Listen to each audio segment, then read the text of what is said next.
현재 주식 투자 장이 상승세를 타는 중에 올라탔다면 수익을 얻을 수 있으나 머리 높이까지 오르기를 기다렸다가 팔 생각을 하기보다는 어깨 높이에서 파는 것이 맞다. 장이 꺾이기 시작하면 대부분 손실을 겪게 되는데 손실의 크기는 그 전에 얻었던 이익을 초과할 확률이 높다. 이익을 볼 때 자기 머리가 좋은 줄로 생각하여 투자금을 늘리는 겉똑똑이들도 많다. 명심해라. 꽃이 피는 건 힘들어도 지는 건 잠깐이더군. 최영미, 선운사에서 인용. 돈 버는 건 힘들어도 날리는 것은 잠깐이다. 나는 코인에 대해서도 전혀 모르며 투자하지도 않는다. 코인과 관련하여 내가 들려주고 싶은 이야기도 있다. 책에서 보았던 것인지 아니면 경영학 시간에 들은 것인지 전혀 기억이 나지 않는다. 이 세상에 다이아몬드 반지를 원하는 신부는 10명뿐이라고 가정하자. 그 반지에 들어갈 다이아몬드는 다른 10명의 사람들이 하나씩 갖고 있다. 그리고 그 다이아몬드를 세팅할 수 있는 반지는 전 세계에서 한 명, 이 10개만 갖고 있으며 그 이상은 존재하지 않는다. 다이아몬드 소유자들은 단합하여 반지 소유자에게 다이아몬드 한 개에 대한 대가로 100만 달러씩 달라고 요구한다. 반지 소유자는 그 가격이 너무 터무니없어서 10명의 신부 중 일부는 다이아몬드 반지를 포기할 것임을 주장하였으나 통하지 않았다. 그러자 반지 소유자는 다이아몬드 소유자 10명을 한자리에 모아놓고 그들 앞에서 자기가 갖고 있던 반지 10개 중 하나를 망치로 부서뜨렸다. 이제 세상에는 반지는 9개뿐이었고 다이아몬드 소유자 10명 중 1명은 다이아몬드를 팔 곳이 없어졌기에 그 10명은 모두가 자기가 그 한 명이 될 가능성을 생각하며 희망 가격을 서로 내리기 시작하였다. 이것은 왜 농산물이 조금이라도 과잉 생산되면 가격이 반값으로 떨어지고 생산량이 조금이라도 모자르면 가격이 확 올라가는지 정확히 설명해주는 이야기이기도 하다. 내가 볼 때 코인이나 NFT는 사고 싶어 하는 사람이 계속 생겨야, 즉 앞으로도 계속 오를 것이라는 믿음이 계속 존재하여야 가치가 유지되는 것인데, 그 게임의 주된 투자자들은 영끌로 표현되는 계층이고 부유층은 아니기 때문에 가치의 급격한 추락 시점이 필연적으로 올 것이라고 믿기 때문이다. 달러 투자는 환차익에 대한 세금이 없어도 나도 계속하여 왔지만 해외에서 들어오는 달러 수입이 계속 있다 보니 저절로 하게 되는 것 뿐이지 오래전부터 나는 투자의 무심한 상태를 지속하였다. 이미 갖고 있는 것으로도 충분한 완검이라는 것을 스스로 알고 있기 때문이다. 현재 좋아하는 일이라고 섣불리 하지 마라. 위스턴 처칠은 인류 화가였다. 그림 그리는 것을 꽤나 좋아하였기에 내가 천국에 가면 최초의 100만 년은 그림을 그리며 지낼 작정이다라고까지 말하였다. 그는 심지어 피카소를 자기보다 더 아마추어라고 말한 적도 있다. J.P. 김종필 역시 인류 화가였었고 르네상스 당시의 화가 르누아르의 소품 장미 이외의 많은 작품을 소장하고 있는 것으로 알려져 있다. 그는 민자당 대표위원으로 있을 때 미술품 양도소득세 부과를 유예시켜 미술인들로부터 박수를 받았다.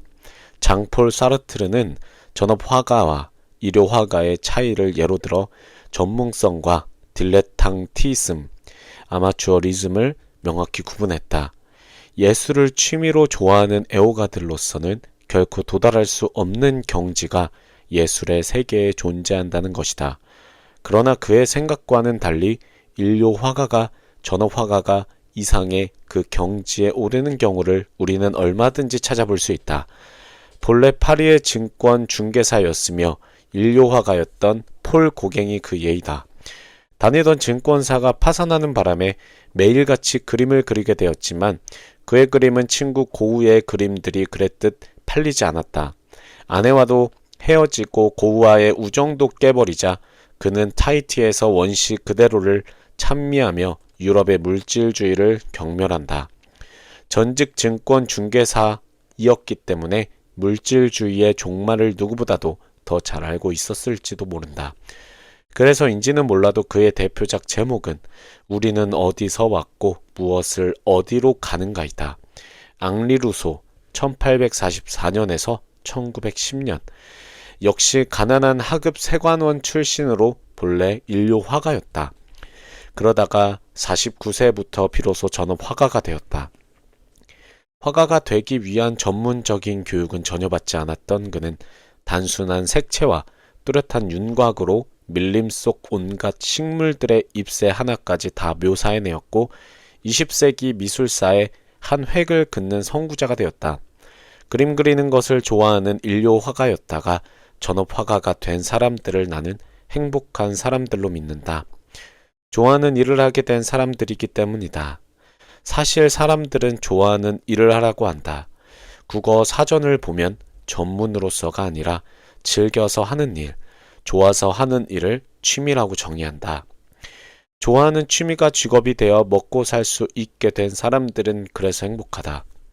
보도 셰퍼는 경제적 자유로 가는 길에서 사람들은 돈이 없기 때문에 좋아하지도 않은 일을 하게 되고 그런 일을 계속하는 한 돈도 벌 수 없다고 말하면서 몰두하고 있는 취미를 바탕으로 경력을 쌓으라고 추천한다. 그림 그리는 것을 좋아한다면 인류 화가로서 경력을 쌓아가다가 나중에 전업하라는 의미나 마찬가지일 것이다.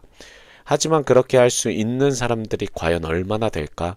몰두하고 있는 취미를 취미 이상의 단계로는 끌어올리지 못하는 사람들도 부지기수이고 심지어 특별하게 좋아하는 취미조차 없는 사람들도 수없이 많지 않은가. 다행히도 나는 호기심이 많아서인지 상당히 많은 취미들을 갖고 있다.